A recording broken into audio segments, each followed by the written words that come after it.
Hi, there are three different strategies for strain improvement. First one is isolation of natural variants. Secondly, mutation and selection. Finally, we have recombinant technology. In this session, I am going to explain how recombinant strains can be used for strain improvement. Recombinant strains can be used in three different ways for strain improvement. First one, using the parasexual cycle. Secondly, Protoplast fusion. Finally, we have recombinant DNA technology. So the parasexual cycle, you might have learned about the parasexual cycle of fungus. Some of the fungus has the parasexual cycle. They have the haploid state and a diploid state. It is seen in the hyphated, like mycelial fungus which produce mycelia. So this is a brief outline of the parasexual cycle.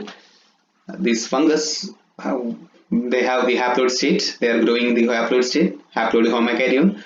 Two of it, the black and white, these are the two haploid cells. They just fuse to produce a haploid heterokaryon. This haploid heterokaryon has two different types of nucleus in a single cell, but they are not fused. So during the time of diploidization, these two nucleus combine to produce a diploid cell. So initially they were haploid, then they are fused and become haploid heterokaryon. Then after diploidization, they become somatic diploid cells. So this is the diploid stage. And in this, the mitotic crossing over can occur. Just like the meiotic crossing over, during the time of mitosis, it may undergo a crossing over to exchange chromosomal segments. And during the time of mitotic error or during the time of development, haploidization occurs and it again becomes a haploid cell. So this is a parasexual cycle. So basically, the haploid cell fused to produce a diploid cell, and again the diploid cell create haploid cell. The importance of parasexual cycle is that for eukaryotes, we don't have a haploid stage. The eukaryotic cells are basically diploid cells. But the parasexual cycle has the haploid stage and diploid stage. The mycelia will grow perfectly fine in the haploid and diploid stage. So two different stages are in single organism. And many of the organisms which produce antibiotic has this property of parasexual cycle. So there are many advantages for this parasexual cycle. First, we can easily screen the organism. The genetic structure of the organism, or genetic composition of the organism can be easily identified in the parasexual cycle because they have a haploid stage. Just like we are using Drosophila, sometimes we are using the X-linked inheritance, things like that, because they are haploid in nature. So it is easy to isolate auxotrophs. So most of the auxotroph has high production. Then we can combine the mutation along with this parasexual cycle. So UV light, X-ray or nitrogen mustard can be added to these cells to get different strains. So the whole story is like, if we have a hyphae with certain characteristics or the other hyphae with some other characteristics, using this parasexual cycle, we can actually combine these two characteristics together. Maybe one hyphae has the ability to produce one antibiotic in high quantity, but it may lack other ideal industrial characteristics.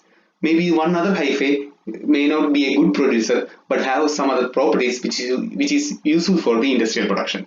So we can take these two hyphae to this haploid hyphae and we can make it as a diploid somatic cell, and from that we can produce different haploids with ideal characteristics. That's the use of parasexual cycle.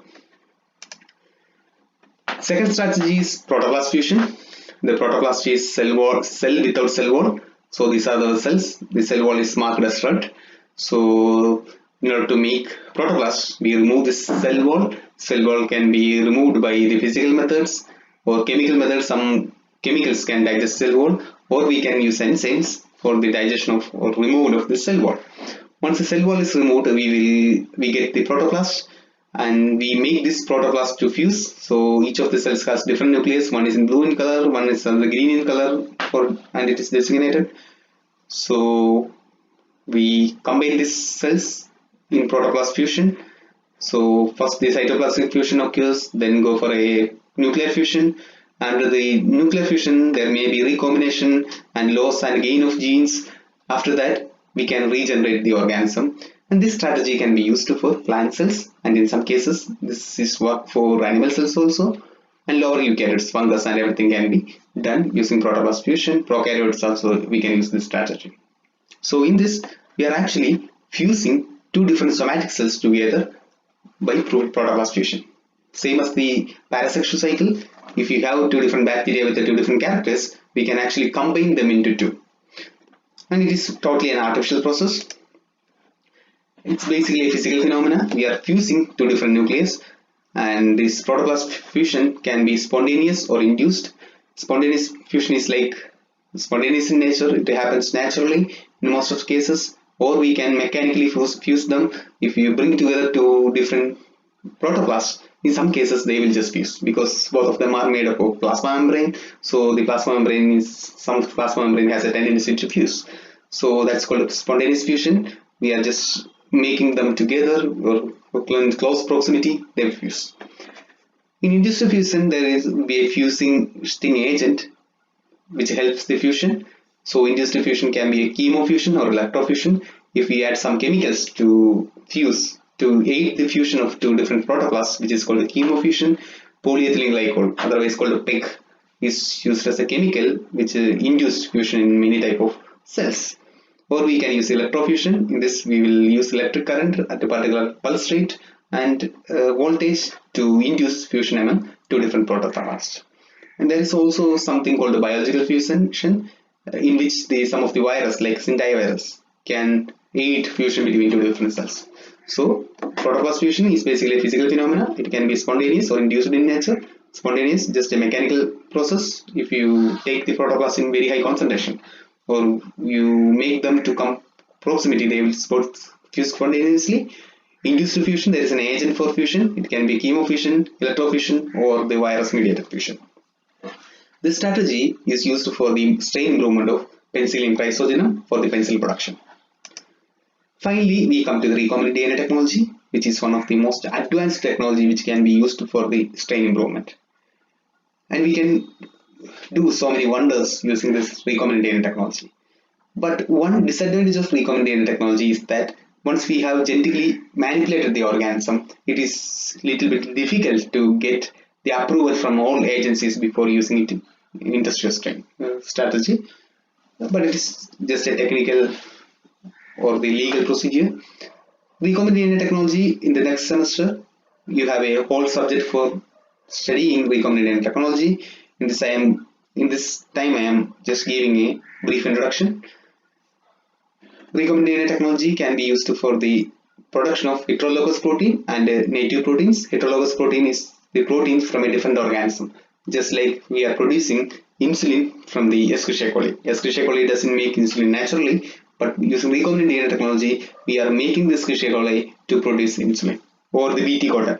The thuringiensis protein toxin is naturally produced with bacteria, but we are transferring the genes from the bacteria to the cotton to produce a heterologous protein. Those type of proteins are called heterologous proteins. Native proteins are the own proteins. It is naturally produced by the bacteria. We can actually improve. If you have an penicillium which is producing penicillin, using recombinant DNA technology, we can actually improve the production of the penicillin. So for the production of heterologous protein, this recombinant DNA technology is extensively used.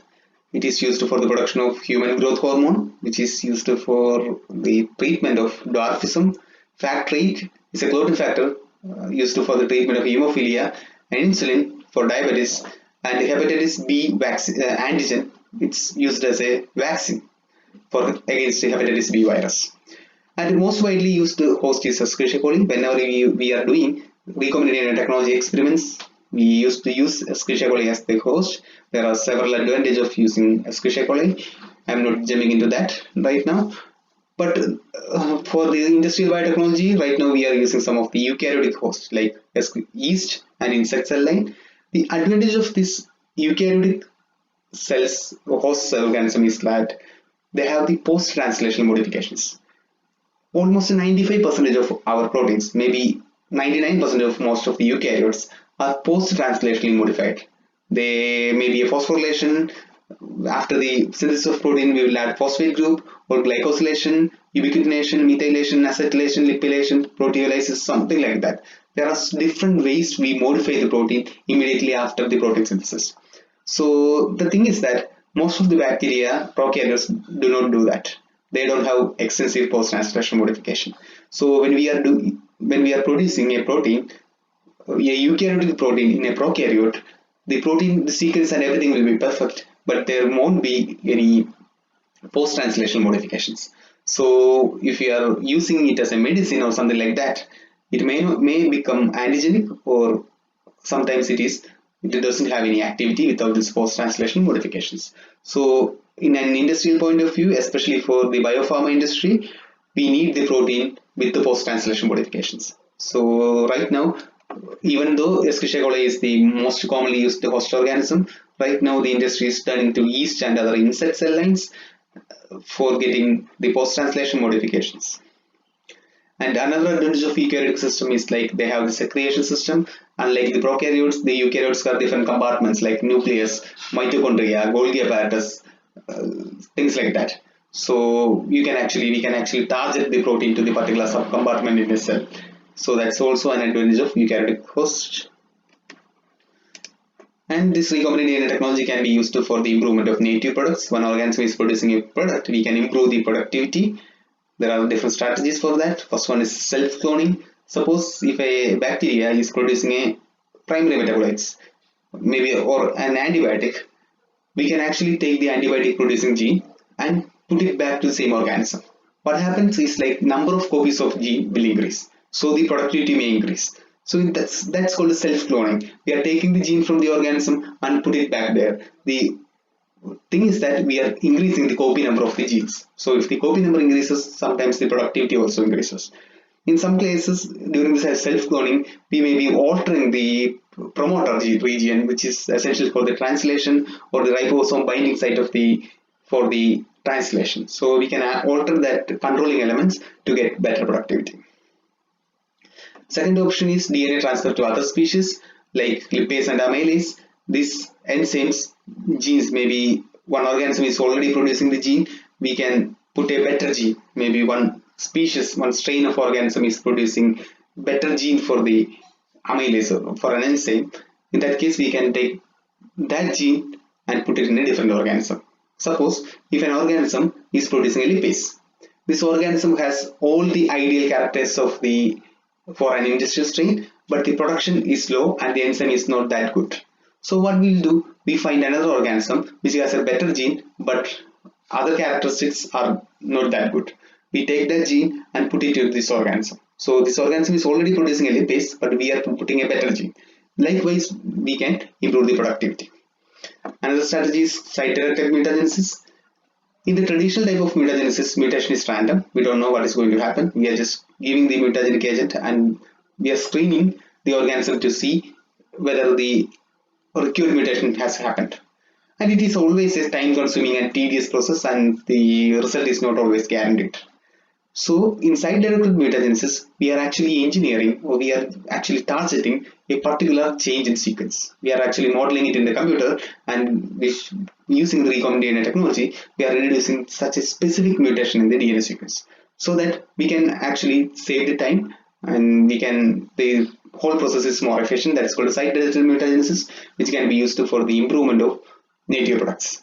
And we have metabolic engineering. The metabolic engineering pathway can be modified and altered to get a better productivity.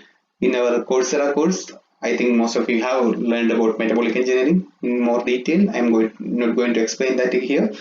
And secondary metabolic production also can be improved using recombinant technology. Example for that is cephalosporin C. It's an antibiotic which is produced by Cephalosporin acrimonium. This antibiotic production is improved using recombinant technology. So we came to the end of the third unit. So I will give you an assignment soon. Thank you so much.